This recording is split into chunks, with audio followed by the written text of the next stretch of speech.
এক, তাৎক্ষণিক লাখ লাখ মানুষের মৃত্যু হবে। একটিমাত্র পারমাণবিক বোমা সম্পূর্ণ একটি শহরকে নিমিষে ধূলিসাৎ করে দিতে পারে। বিস্ফোরণের তাপে মানুষ বাষ্পীভূত হয়ে যাবে, বিল্ডিংগুলো গলে যাবে কাচের মতো। আগুনের এক বিশাল ঝড় তৈরি হবে যা আশেপাশে সবকিছু পুড়িয়ে ছাই করে দিবে।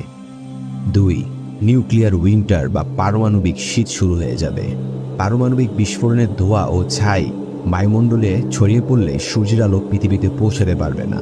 এর ফলে তাপমাত্রা হঠাৎ করে 10 থেকে 20 ডিগ্রি সেলসিয়াস পর্যন্ত কমে যেতে পারে। ফলে নষ্ট হবে ফসল, খাদ্য সংকটে লাখ লাখ মানুষ অনাহারে মারা যাবে।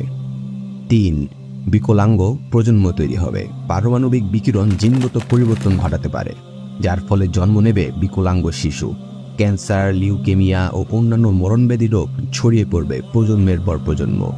মাটি, পানি, বাতাস দূষিত হয়ে যাবে, ফলে বসবাসযোগ্য জমির পরিমাণ কমে আসবে। 4, আধুনিক বিশ্ব ফিরে যাবে অন্ধকার যুগে। ইলেকট্রিক গ্রিড, ইন্টারনেট, যোগাযোগ ব্যবস্থা ধ্বংসের শিকার হবে। হাসপাতাল, ব্যাংক, সরকারি ব্যবস্থা অকার্যকর হয়ে পড়বে। মানুষ বনে জঙ্গলে ফিরে যেতে বাধ্য হবে। খাদ্য ও পানির জন্য শুরু হবে চরম হানাহানি। 5, কেউ জিতবে না, সবাই হারবে।